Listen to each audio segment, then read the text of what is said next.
So to me, and this is I've spoken on other podcasts about this before, and the interviewer even got more into like a deeper version where she asked the difference between like brand positioning and brand something else. I can't remember, but it can be very complicated if you let it, and I don't think that it needs to be. I think I'm very much about simplicity.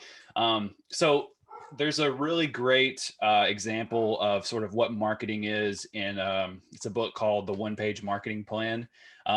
If you are a fan of Tim Ferriss, or if you ever read or heard of the 4 Hour Work Week, he mentions that.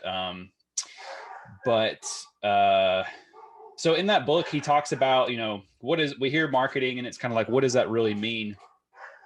And it's like, if there's a circus coming to town, and the public, you see a poster for it, like a designer made that and an advertiser put it up, and how the public perceives it is like PR, and the people that planned it are or this part of it or whatever. But the marketer is the person who planned each step of that. They planned the design part of it, the advertising, where it needed to go, the public relation part of it, the promotion part of it. The marketer sort of planned all that. And where people get, I think, confused between marketing and branding is that they see kind of all that together and they think, oh, well, the branding is like the perception of your company and what people think about it. And marketing is sort of telling people what to think about it and how to feel about your brand in a way. So it gets very confusing.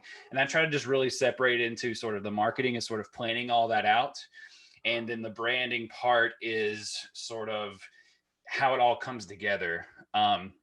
If you think about my favorite examples is a Gatorade or a Nike ad. If you see a Gatorade commercial, even if you're sitting on your couch, you've been sitting there all day, you see a Gatorade commercial and you think, oh, I'm going to get up right now and go grab a Gatorade and immediately become a star athlete like I was in that commercial.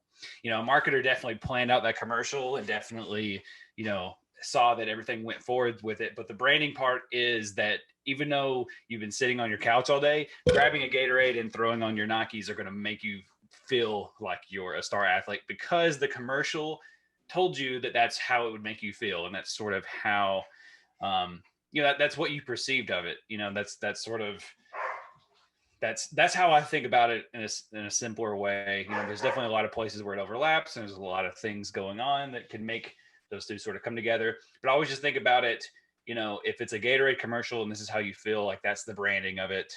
And the marketer is the person who sort of put all that together, who planned it and planned that you should feel that way when you saw that commercial. Okay, so let me reframe this and you can tell me if I'm on track or not. I do like this explanation. It seems really simple. So I am I'm a lot left brained. And so when I'm listening to you talk, I feel like marketing is really kind of that left brain piece of the strategy of mapping the steps and the process. And here are the goals. And then the branding is the intrinsic side. It's about values. It's about the feeling, the emotion that a company or a product should evoke. What do we want the customer to feel when they see this or they use it?